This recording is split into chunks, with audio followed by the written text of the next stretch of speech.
ये यूपी के ज़िला मेरठ का एक थाना लगता है किठौर। अच्छा। किठौर का एक गाँव लगता है, एक गाँव की लड़की थी, वहाँ पर उस लड़की के अंदर जिन्न आया करते थे। और जब जिन्न आते थे, जैसे जिन्नात बोलते हैं ना, तो जिन्न आया करते थे, तो जिन्न कुछ इस तरह से आते थे कि उसके यहाँ उसे जब पता चल जाता था लोगों को, तो उसके घर में बहुत लंबी लाइन लग जाया करती थी।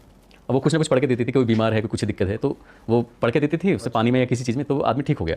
इसके पता कैसे चलता था कि उस लड़की को तकलीफ होती थी, किस शरीर के किसी एक हिस्से में उसे बहुत दर्द होता था, और दर्द होता था तब पता चल जाया करता था कि अब जिन्न बाहर निकलने वाला है। तो जिन्न जब निकलता था वो सुई के रूप में, निडल के रूप में निकलता था, और निडल जो होती थी तो उसे वाकई डॉक्टर निकालता था, और निकालने के बाद पब्लिकली दिखाया करता था कि ये रहा जिन्न। सचमुच जब उसका ऑपरेशन किया गया तो उसके अंदर से एक सुई निकली। हॉस्पिटल है मेरठ का, वहाँ डॉक्टर ने जो उसके निडल को निकाला तो उन्होंने कहा कि निडल तो निकली है सचमुच, लेकिन ये निडल कुदरती नहीं है, मतलब कोई ऐसा कि सब कुछ बन गया होगा अपना आप, ये तो बनाई हुई किसी मशीन के द्वारा बनाई हुई है। इसका मतलब ये कि इसके अंदर डाली गई है। लेकिन जब उसकी गोपनीय रूप से उन्होंने बिना वर्दी के इस मामले की जांच पड़ताल की, अब उसने एक बेहोशी का इंजेक्शन मंगाया, उस लड़की को दिया और उसके साथ उसने रेप कर दिया। अब जब रेप कर दिया तो लड़की अब कुछ भी नहीं बोल पाई। जब उसने एक आध घंटे बाद या 2 घंटे बाद उसने कहा कि इसको होश आ जाएगा, ले जाओ उसे, घर पास में था।